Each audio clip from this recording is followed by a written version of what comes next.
Y enseguida vamos con la ronda, mis compañeros, porque vamos a darle lugar a una nota alterando un poquito nuestra rutina habitual, pero Rodolfo Barra está en línea, es el Procurador General del Tesoro, es decir, el jefe de los abogados y uno de los grandes ideólogos, si se quiere, impulsores detrás de este paquete de reformas. ¿Cómo le va, Barra? Tanto tiempo, ¿cómo anda?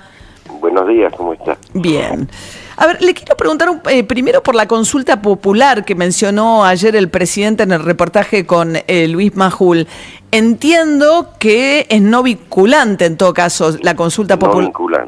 No vinculante, exactamente. O sea, si la convoca el Poder Ejecutivo, siempre no vinculante. Es no vinculante, sí, pero es muy importante porque indica la conformidad o disconformidad del electorado, ¿no? Es una manera es una gran encuesta nacional, para decirlo de alguna forma. Nada más que el voto también puede ser obligatorio y la decisión es una guía para el presidente, para los legisladores. Esto lo tenemos desde 1994 con la reforma de la Constitución, no se usó nunca. Se usó, usted recuerda, antes de la reforma. Se hizo sin ese apoyo, digamos, constitucional, pero cuando se debatió el acuerdo con Chile por el diferendo del Beagle, ¿no? Exactamente. Apeló en aquel momento Alfonsín a una consulta. Durante el gobierno del presidente Alfonsín, que tuvo incluso al peronismo dividido, porque digamos que gran parte del peronismo estaba por la negativa, y Menem apoyó a la postura de Alfonsín. Sí, que fue hubo, para los que ya tenemos ciertos años, un debate memorable en aquel momento entre el canciller Caputo, Dante Caputo, y Sadi, ¿no? Exacto, el senador Sadi. El senador Sadi del peronismo. Y lo que pasa después vino, como decía usted, Barra, la reforma del 94 e incorporó en el texto constitucional la figura de la consulta popular. Así es. Y en este caso, lo que estaría mostrando el presidente, usted me corrige, es que, digamos, que si el Congreso llegara a oponerse, y además él de ninguna manera está dispuesto a lo que le sugirió, por ejemplo, el radicalismo, que es que copie el decreto en un proyecto de ley y lo mande al Congreso de manera tal que el Congreso no se vea obligado a aprobarlo en su totalidad, sino que pueda en todo caso introducir alguna modificación o aceptar algunos cambios sí y otros no.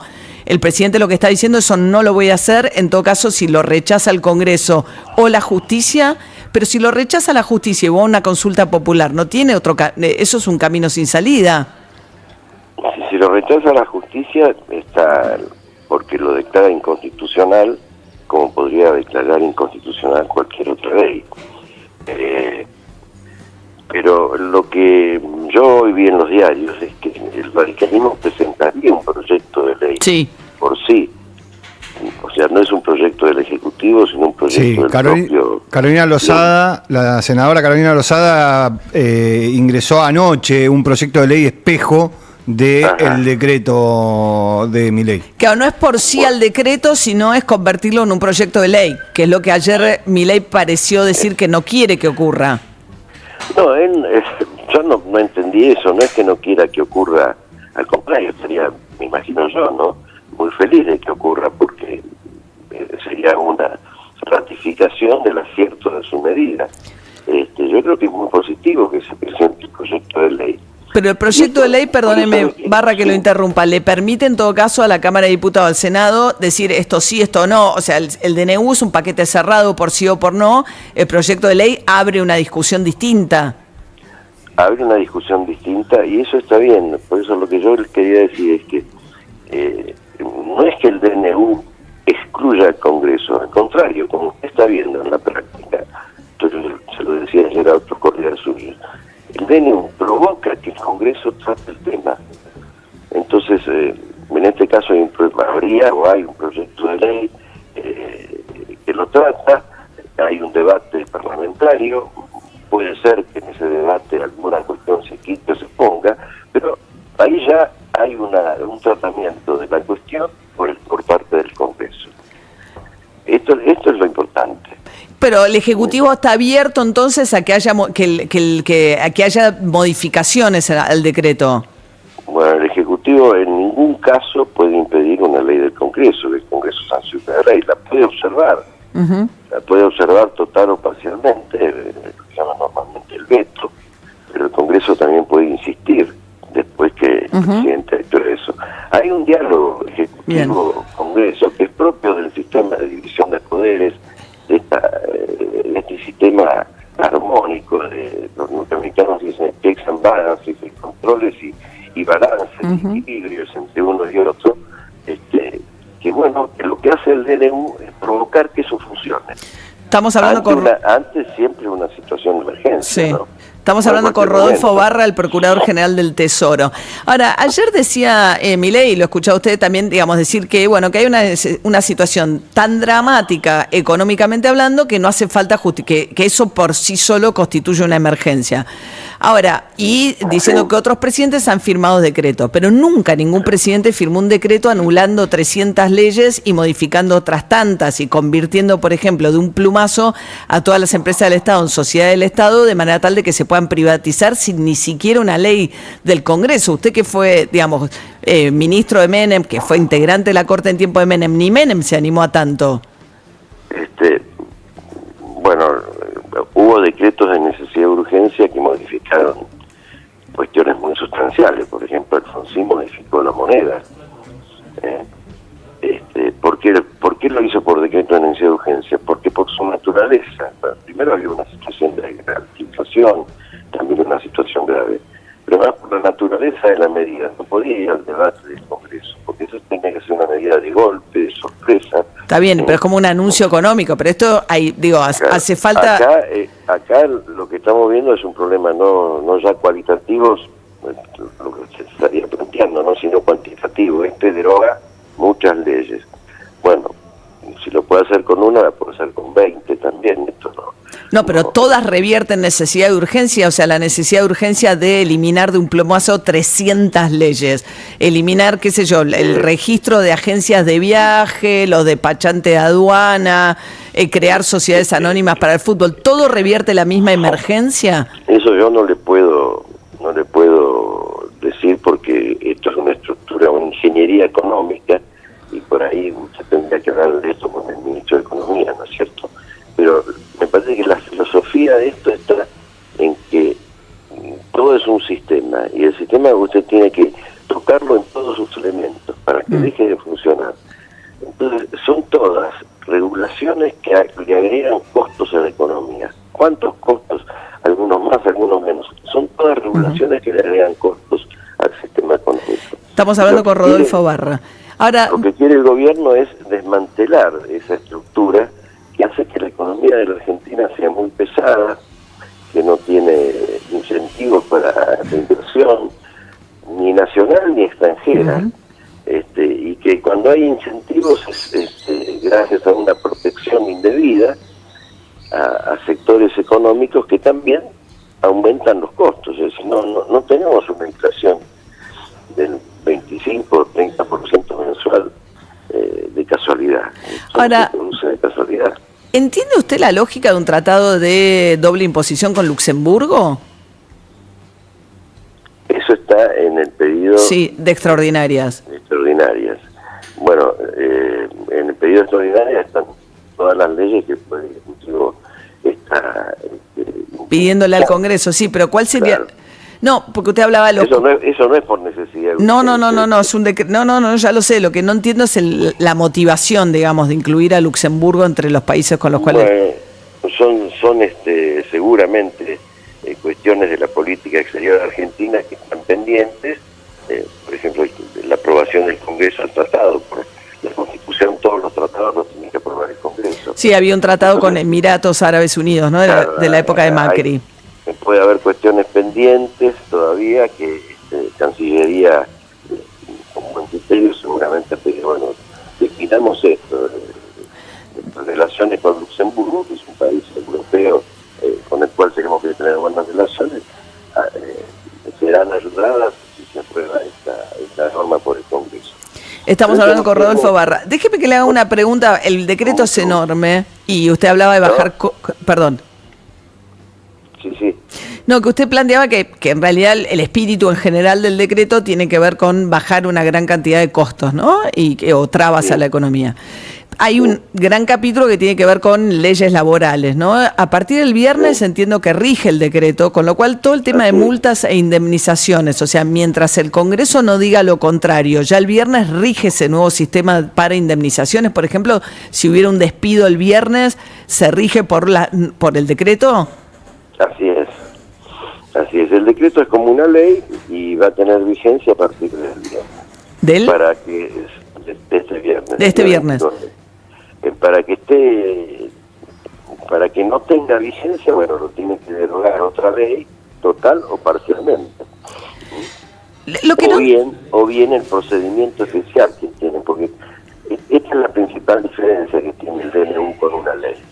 Es una ley, pero tiene un régimen especial. Es una ley que puede ser anulada por el Congreso con un procedimiento a través de un proyecto de ley que fue impulsado por el Ejecutivo durante el gobierno de la presidencia de Cristina Kirchner. Efectivamente.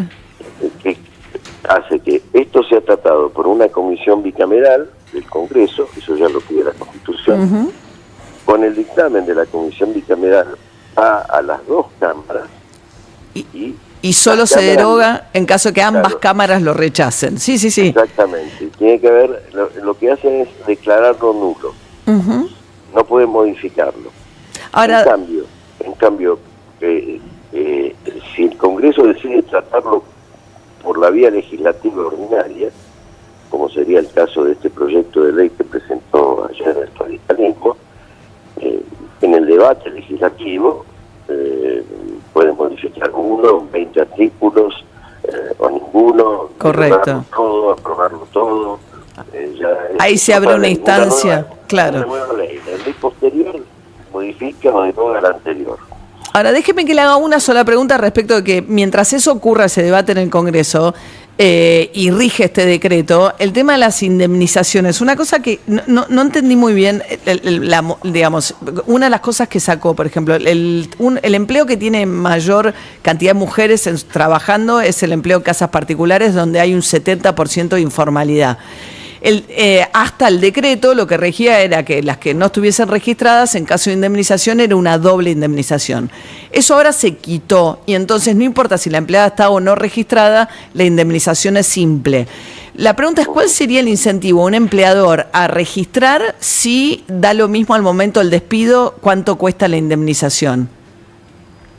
Yo no quiero entrar a discutir los puntos en particular del decreto, porque entonces estaríamos en esto tiene todo su sentido. Yo creo que esto hay que hablarlo con la gente del Ministerio de Trabajo y se lo van a explicar muy bien. Yo no quiero entrar en eso porque como abogado del Estado lo que tengo que hacer es defender a mi cliente en lo que es atacado. Y hasta ahora nuestro problema, sobre todo en la instancia judicial, es la globalidad del decreto.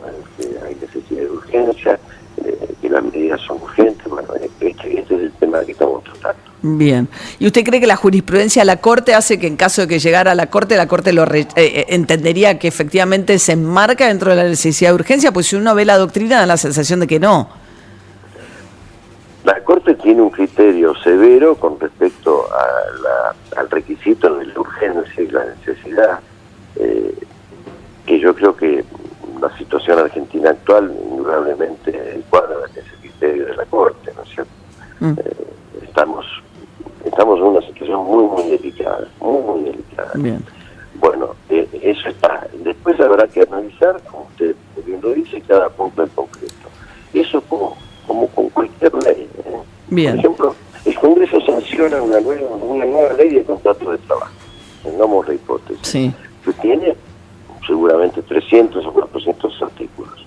O para ir a un ejemplo más real y vigente, el Congreso hace unos años atrás sancionó un nuevo Código Civil que tiene, no sé, alrededor de 2000 y pico de artículos, 3000.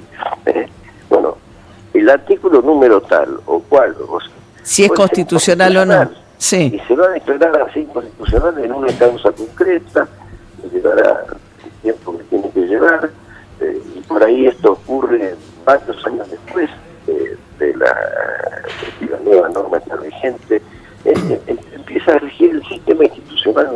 Bien.